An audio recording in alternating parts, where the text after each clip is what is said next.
Hi. As you can tell by Hi. our lovely names. Yes, say hi, Melody. Hi. Hi. Hi, everyone. I'm so grateful for technology and Be Live and Facebook. This is just awesome. So Melody's in Ireland, I'm in Canada, and we're here with you wherever you are in the world because we are coming together heart to heart. Talking today about living from the heart, which is a different space than living from the mind. And some of those things that get in the way of just being free to following your heart's guidance is beliefs. And that is the topic of conversation today. So, Melody, my darling, Hi, Jacqueline. what major belief got in your way when you first started your relationship with your husband? Uh, I believed that men would always cheat. I believed that you couldn't trust them. I believed that uh, you couldn't really rely on them. So I had to rely on myself. I also believed that um, men were not really necessary in my life. This is not my fault. This last this last bit was actually really emphasized by my parents because they used to say, your first husband is your certificate. You don't really need a man in your life as long as you've got your job and a career and your life, you're fine. So I'm sure they were trying to get me financially independent so that I'm not relying on other people. Except when you hear these things and you're young, they are very literal. You can't really put them in context. So that's what I believed.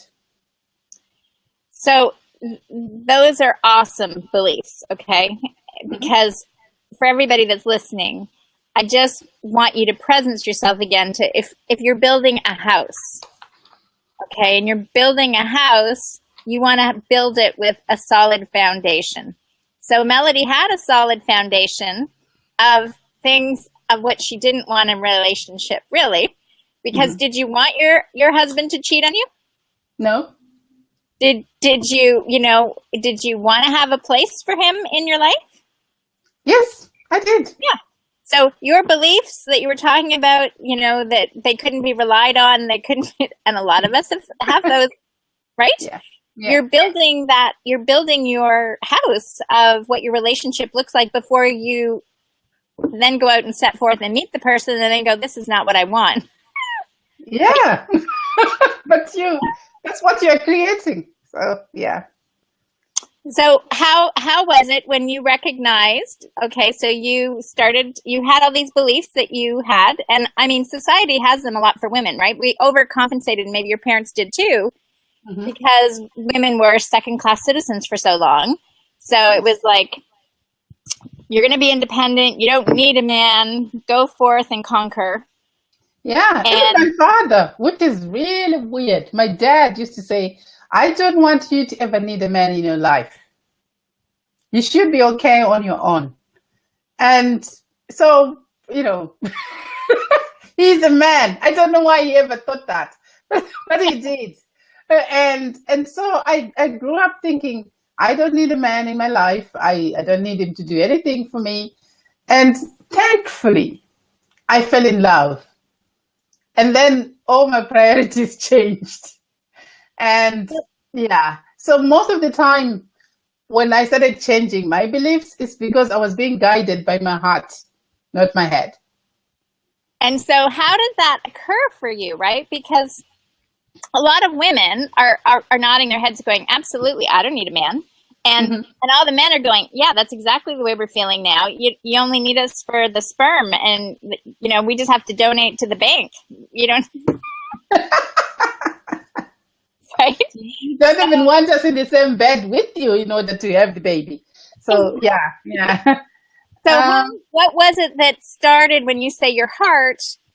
Do you remember what was the first sort of aha that made you start to question what you believed and what you were receiving from your heart? uh, I paid attention to my husband, to my boyfriend, even when we were dating, and I would do something, and I would observe his reaction to whatever I was doing. So initially, when we talked last week about him being very late for dates, I would whoop him with words. I would say so many harsh words to him, to the point sometimes that he would cry. I thought that was a way of protecting myself, but it wasn't. It was just me making him feel unsafe around me. And he used to say this, strangely enough, before I shifted my focus. He used to say, I will never marry you. I love you, but I will never marry you. And I'd say, I don't care. I don't need to get married.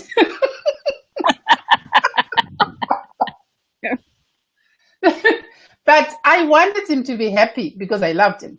So what I would say, like when I saw that what I did was hurting him, I would want to change that. So I would say, okay, yesterday I said this, or last week I said this to him, and this is how he reacted. So today I don't want to do that. I want to do something else. And I would do something else that I would see he would, his reaction would be different. We would have more fun, would more connected and stuff. I think for the first 2 years, because we dated for 6 years, that's a long time, but we're teenagers, so it's fine. Right. For the first 2 years, when I was very insecure and very unsure of myself and not knowing what role I played as a woman, I just fumbled through. And then when I realized that how great it feels when we're both feeling positive and happy in the relationship, right, it was way better than me being right all the time. So I started wanting his happiness and taking care of his happiness. And in doing that, he started taking care of me. And then he started talking about marriage and how important that was in his life and all that. And I, until we actually did get married, I really, really didn't want to get married. I only got married because I met the right man who suited all my needs. That's the only reason why I got married. Otherwise, if I had not met him, I probably wouldn't have married anyone. So this is really, really great stuff, because you're like ahead of the time. This is probably why your path was the way it is, Melody, or why it was, because your contribution here to all these other women, especially younger women that have grown up with that knowledge that they can have it all, but yet they still have this generational stuff that probably makes them feel unworthy, or they're pushing the man aside for the wrong reasons, right? Yeah. On their old beliefs. So how is it that you were so wise to be able to look? Was it a trait in Zimbabwe that, he was the only man destined for you, like it was an arranged marriage, and so you had to, work it out? Or were you just super wise that you could actually just look at yourself and go, you know what, I feel more joyful this way, so I'm going to act to him this way? I think I was lucky. I think I had very good role models as well. And that's the key, I think. I think and we're going to talk more about this later, but I come from very strange families. On my dad's side, my grandmother decided not to get married. Ooh. So she didn't want to get married. She had 3 sons. She was a woman in the 40s who decided not to get married. And not only that, she got land for herself. She lived by herself, by her rules, and did exactly what she wanted. And she was always independent. So I think that's where my dad was getting his vision of what a woman could do. That you don't need a man in your life. You can do whatever you want. A man doesn't define you. Yeah. And on my mom's side now, my mom came from a family where my grandparents loved each other. They adored each other. My grandfather used to have a milling shop, so he would mill maize and stuff, and he would go there every day and bring my grandmother a present every single day. So when I was 2 years old, I went, because Black people were not allowed leave and all that, and my parents didn't live in the same town when I was younger. So my mom had to take me to her parents because I'm the firstborn and she didn't have a minder. She took me to her parents to mind me when I was 2 years old. And I think I just soaked up all that positive energy, because they used to giggle, and even now my version of love is those two. And they used to tell us how they saw each other at a church camp where there were like thousands of people, and they just looked at each other and they fell in love. And they loved each other until, he died. And even after he died, my grandmother used to always say, he's looking after me. Even up there, he's still looking after me. I know he loves me. And those are my role models.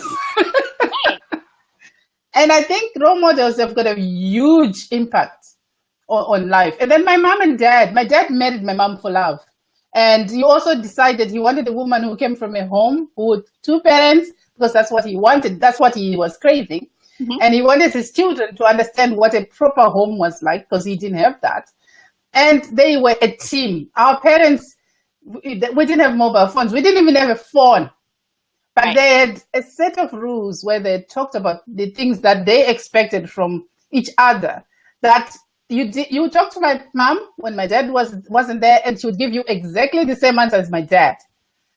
And it used to freak us out and frustrate us, because you could never play them against each other.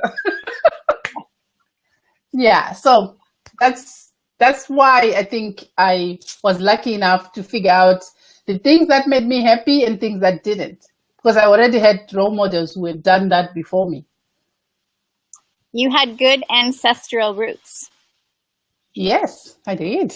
Yeah. And I feel like there's a very valid point that some people in today's world get all caught up in technology and the silence without technology. Like, if you don't respond to the text, and if you don't respond to your Facebook notification, and you take a break, it's okay. Because when you're in that silence and being with nature and people and really connecting, I find, for me, that's when your heart opens more. Because certainly.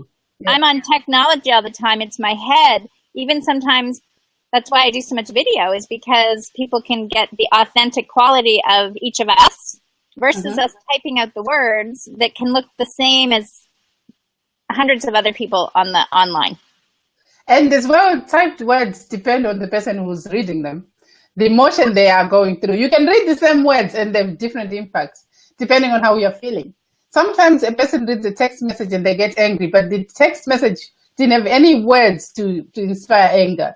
But it's all the other stuff that you have at the back of your head that affects how you react to things.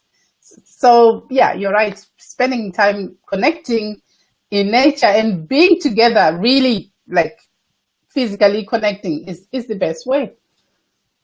So as you changed your beliefs and you realized when you decided to get married, at that point when you got married, did you still have, did you ever address the fact that you had originally thought that the man would be a cheater?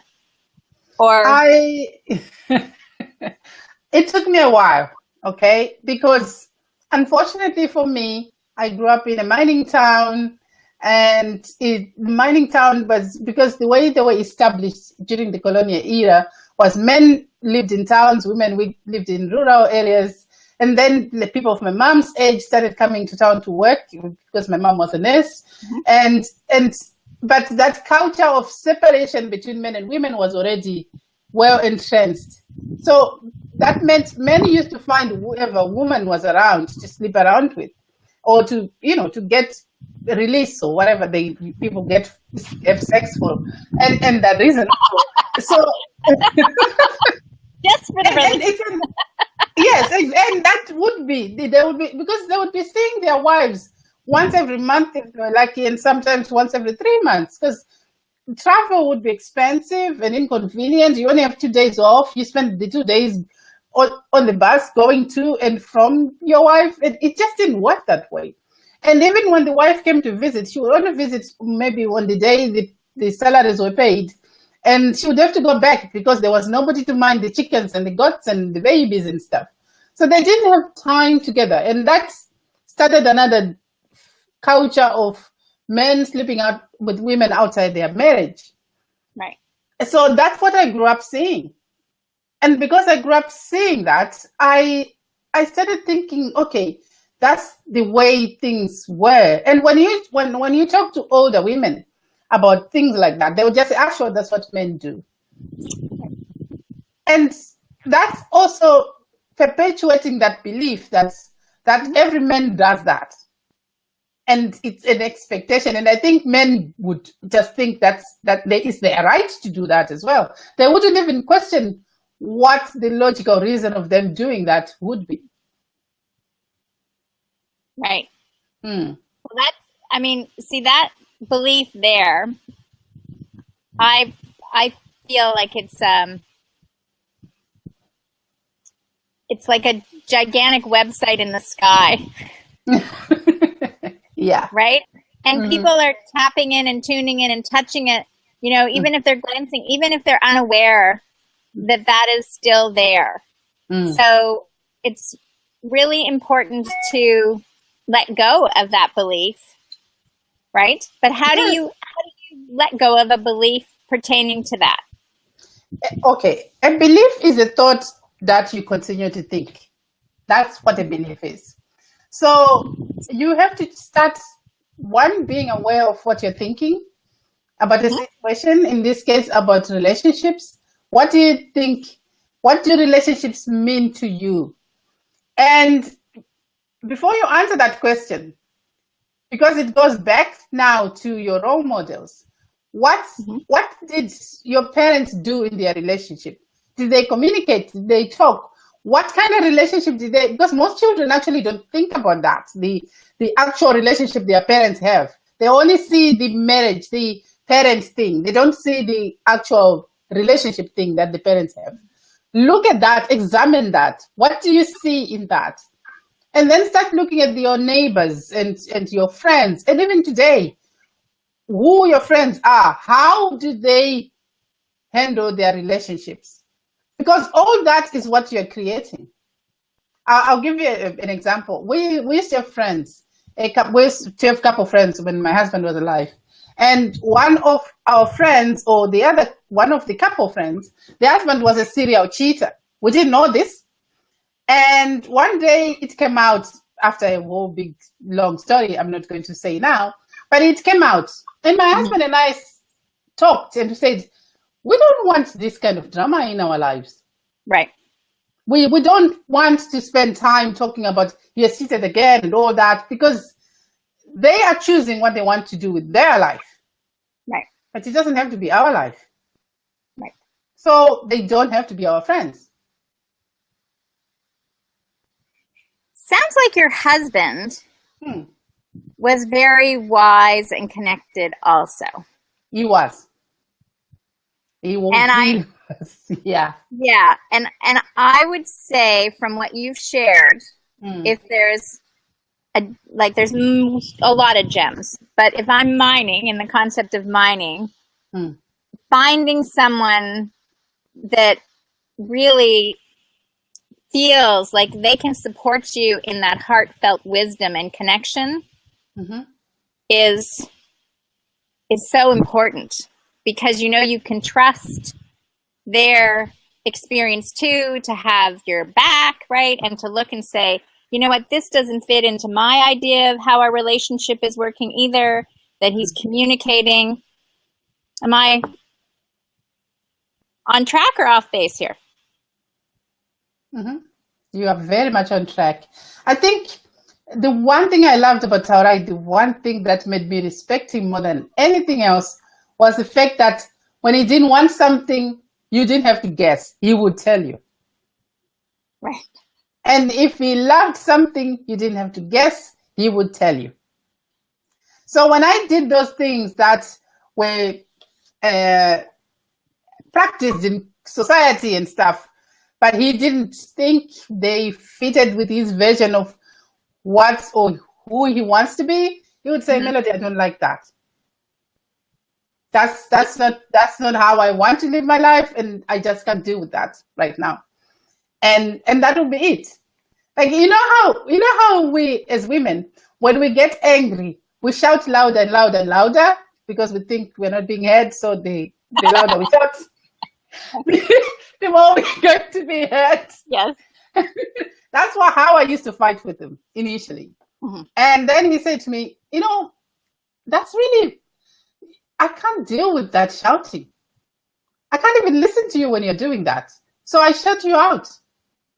Yeah. If you want me to hear you, you need to stop shouting. Mm-hmm. And I was so grateful because now I knew what I could do to have an impact on him and to influence what I wanted. I had to just be calm and talk to him nicely. And usually I got my way anyway. Well, he loved you, so he wanted to make you happy, right? Mm-hmm. And he was confident enough in himself to draw boundaries too, to say, this works for me or it doesn't work for me. Yes. Right? Uh-huh. And to really express it. Like, that's really incredible. And as much as I know you would love him to be with you physically right now, it's a gift to the rest of us in the sense that he has moved on to another realm and he can be with you in spirit and share this message, because your relationship and what you have experienced on so many levels is really going to be standing for your vision of reducing the divorce rate and creating great partnerships around the world. Oh, thank you. That's the reason why I do this. That's to pay homage to us as people and to show people that it's possible. When we started out, we had no idea what we were doing. We were fumbling as everybody does. We were sleepwalking through our lives. We just tried things, and when it didn't work, the one thing I respected in Taurai was that he was an engineer. Mm-hmm. So he loved to try different ways of doing things. Right. So when we tried to do something and it didn't feel right, or it felt good but it wasn't great, we would say, okay, we tried that. Let's try it in some other way. And we'll try some other way. Because he had an adventurous mind. And that's what I love in a man. I want somebody who's open-minded and adventurous. When they're adventurous, they're willing to try different ways of doing things. And so my sex life was really amazing because there were many ways of doing things. Yeah. Sorry for having to bring that up, but I'm just saying it was everywhere. Everywhere in our relationship, we tried out different ways of doing things. Right. But our barometer of that was how great we both felt in ourselves. Mm-hmm. So if I wasn't happy about something, I felt free to say, yeah, it was good, but it's not great. Right. And he wouldn't take it personally. And if he said, oh, it was good, but it wasn't great to me, I would understand that too.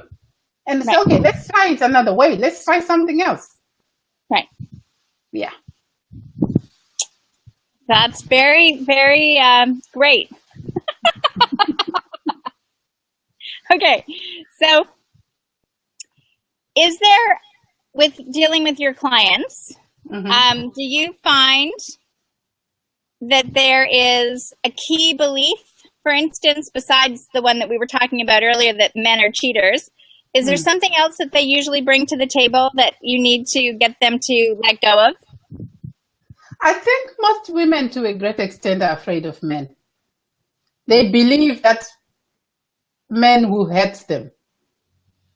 So they already are on guard. I recently had a client and we were talking and she said, well, I can't really tell my husband that I've got money because then he's going to steal my money and run away from me. And I said, that's just what you believe. And she said, no, because, a lot of men have done this to women and even my ex-husband did that to me and he ran away with my money. And I said, yeah, your ex-husband did that. But how long have you been with this one? Oh, about 10 years or so. And I said, has he run away with your money yet? No, but eventually he's going to do that. Because that's what men do. Right. That belief is going to manifest if you continue thinking that way. Well, I didn't have that particular one, but I did. When I got married, my lawyer asked me, he said, "Are you sure you don't want to sign a prenup?" Right? Because I was very, had a lot of money. And I was like, no, I'm getting married for life. This is just great. Yeah. However, in the background, I had this belief that from looking at my mother, although my mother was well taken care of, okay, she was a stay-at-home mom and we had, lots of material things. I remember her opening up her drawer and showing me how she'd put cash aside to buy my dad a present because she would always put everything on the credit card, right? Like my dad gave her all the credit. He gave her money for, whatever she needed, she always had. And everything just went on the credit card and he paid the bill and, they were always on time and everything. But so in order for her to know that in order for him not to know how much she bought, she would stash away some cash. Yeah. And I remember making the decision that being a wife meant you had no money. Yeah. And so within the course of, I'm almost a year, like literally, it was like, had such blinders on. It was like the universe presented somebody that I just never asked questions on the deep questions on finances. And it's just like, yeah. Okay. So knowing what your beliefs are, which goes back to you saying, looking at your parents, looking at their relationship, looking what you decided about their relationship. Yeah. And deciding if those are the beliefs you want to carry into your future is a great exercise for them to do this week, right? Yes. Oh, yeah. And as well, after you've looked at what you don't want in relationships or whatever it is, if you realize that, okay, what my parents were doing is not great, I want something else, make that declaration. Write it down. Write down everything you want in your relationship. That was, I don't know, I can't even say it was me. I was lucky. I listened to my guidance. I think that's the difference between me and everyone else. I am always, ideas come into my head and I listen. I don't say, that sounds stupid, or nobody ever does that.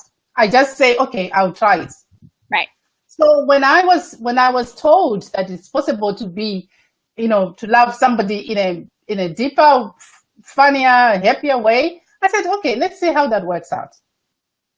And I was willing to follow that guidance.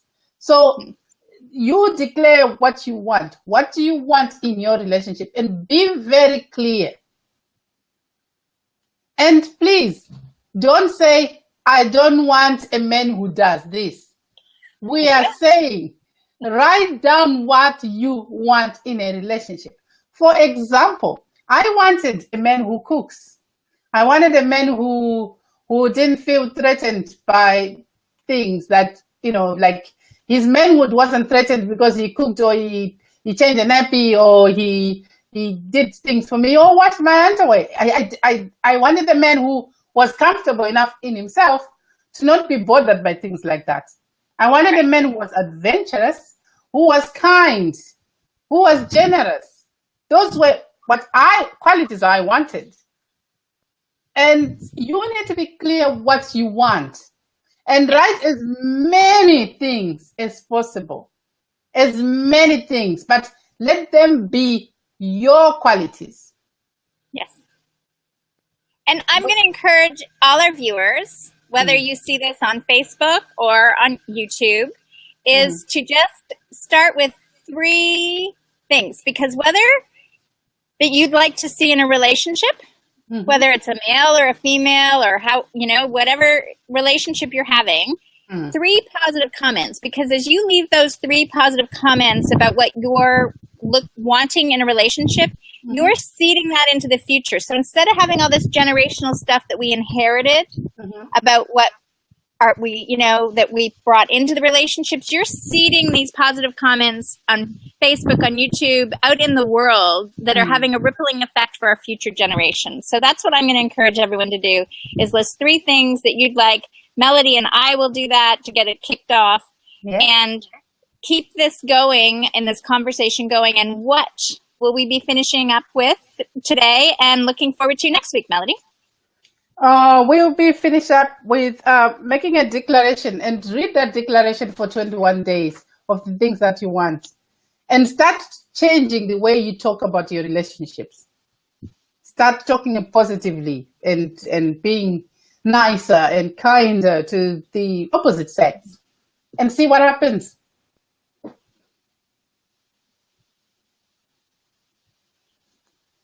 Sounds great. 21-day declaration and reading it every day, spitting it out to the universe, knowing that you're confident and certain and convinced that it's coming true. Yes. And then because it is. Because it is. Because that's all that is. That's all we have. Yeah. Except if your beliefs are in the way. So you got to get rid of those. Yes, exactly. You might need a little help with that. And if you do, Melody would be happy to help you there. Or, there's a lot of simple processes to eliminate some of those belief systems. Yes. So next week, what do we have to look forward to? We have to talk about what are the characteristics you want in a partner. We're going deeper. It's like follow-up from this week. We're going to go deeper into that. A deeper dive into what do you really want. So and why. 3 things. Yeah, and why. 3 things. And then we'll go deeper into that. But if you start with the 3 things and write out your whole vision and your 21-day declaration, within weeks, you'll see, if not days, there could be a knock at your door, or all of a sudden you realize the person in your life has just transformed just like that. Yes, certainly. I promise you that. We will be back again live next week at 2 o'clock Eastern Time, 7 p.m. GMT, 8 p.m. Central European Time. For those of you that were wondering why we were on so early and that you missed us, that's why. We just had to go a little early because we had a birthday girl that is close and near to her heart. Do you want to sing her happy birthday? Happy birthday, Nelta. I love you. Happy birthday to you. Happy birthday to you. Happy birthday, dear Nelta. Happy birthday to you. See you next week, everybody. Okay, bye.